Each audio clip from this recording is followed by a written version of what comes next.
Lies, Badge, and Files. Lies, Badge, and Files. The $200,000 Lego scandal. How a toy collection turned into a police controversy.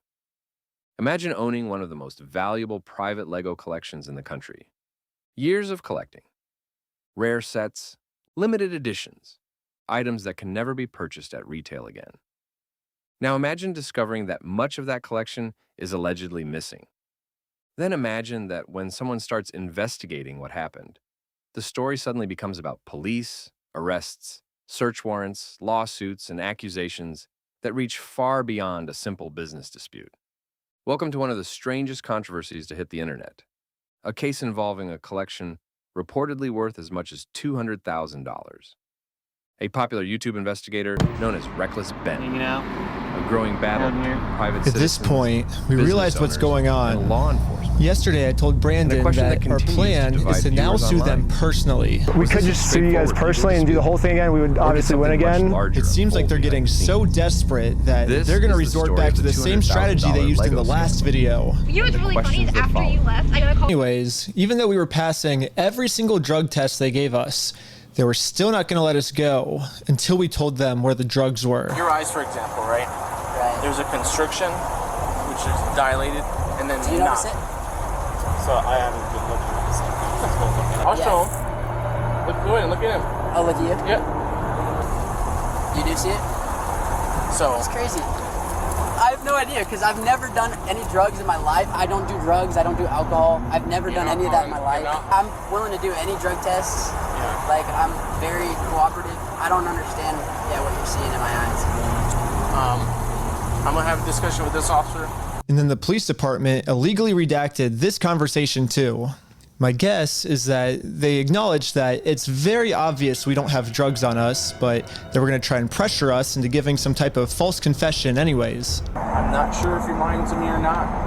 To be honest, I'm willing to take any drug test you want. walking a very dangerous line, which can get you hemmed up a lot of time. Yeah. You could end up in jail in Utah when you're from Cali. Okay. Not worth it, right? Yeah. We play differently here.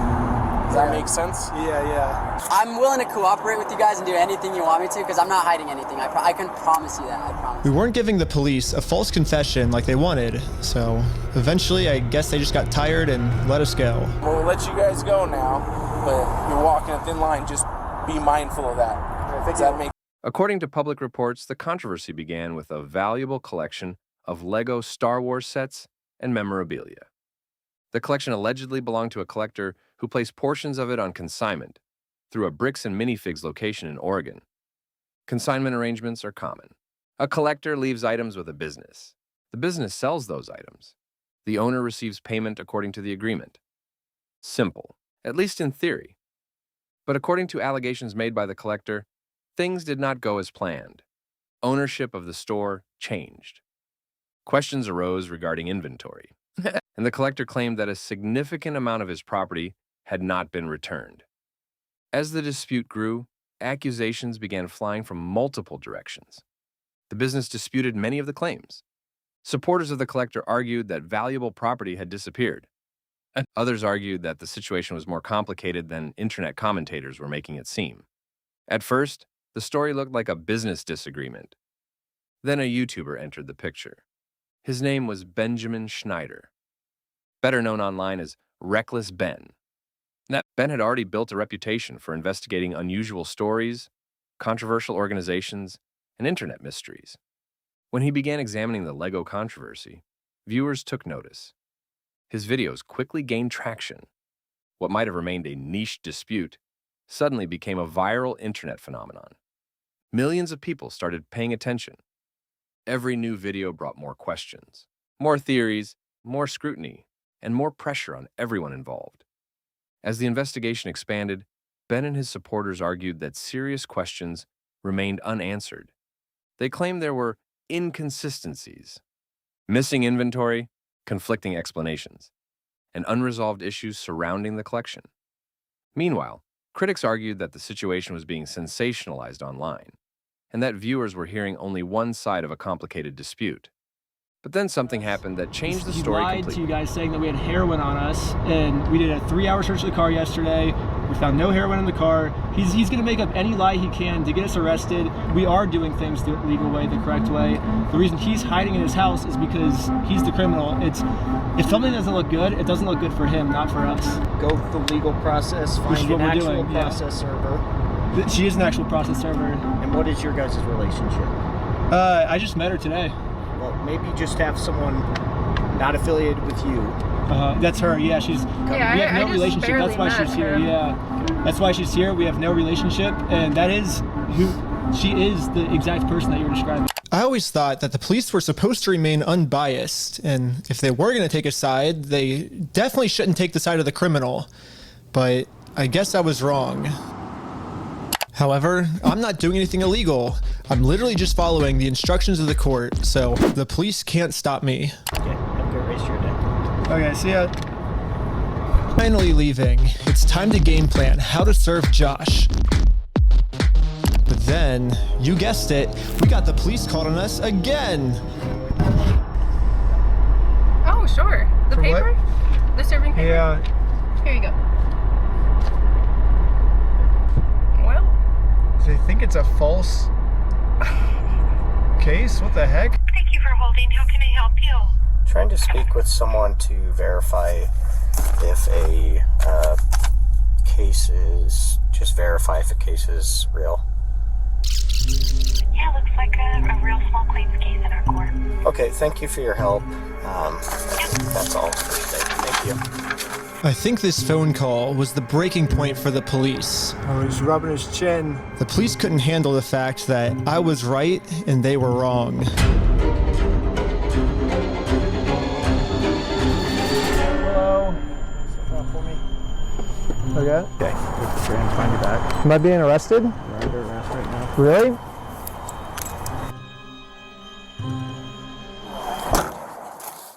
Ben got arrested. Like, they didn't say anything when they were putting him in handcuffs. They just said, you're being arrested. I was confused on what I was being arrested for. I mean, the same police officers that arrested me gave me permission to do exactly what I was doing. You can film from the sidewalk wherever is public, right? But you can't go on that property. If you do, you'll be charged, okay? Okay, yeah, for sure. I got arrested for just doing what the police told me to do. What's even more confusing is the police are supposed to be the good guys. Why are they arresting an innocent person to protect an evil criminal? Well, back when I was still waiting in the car to serve Josh, I got a phone call, and this call was from Brian, the collector's son who got all their stuff stolen. And he has a theory of what might be going on here. Yeah, the cops down there are definitely all in with the Mormon community, and being the bricks and minifigs is part of that and worth millions. I would not doubt that they have donated hefty sums to the Mormon church, of which all the cops are probably a part of. Yeah, Brandon Best, Joshua Johnson, and Eamon, the CEO, are all super Mormon. Like, the CEO even went to the Mormon University. And when I looked up all the police officers who were treating me unfairly, they were all Mormon too. And they take care of their own, man. They are like a huge clan that takes care of each other. The focus shifted away from Lego and toward law enforcement. As public attention increased, interactions between Ben and police departments became a major topic of discussion. Traffic stops, investigations, arrests, search warrants, body cam footage. Suddenly, the internet wasn't just debating missing Lego. People were debating whether law enforcement had become involved in ways that appeared unusual.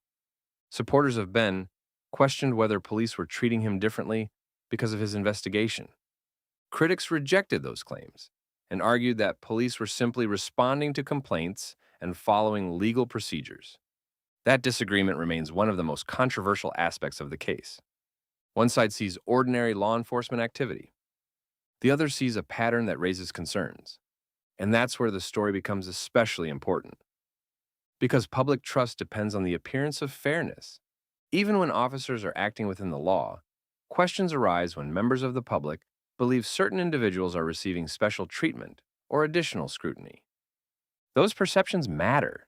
They shape confidence in institutions. They influence how people interpret police actions, and they can transform an ordinary investigation into a national controversy. As more footage emerged online, Viewers analyzed every interaction, every statement, every arrest, every search. Supporters of Ben argued that some encounters appeared excessive. Others disagreed and pointed out that online audiences often reach conclusions without access to all the facts. That is one of the challenges of the modern internet.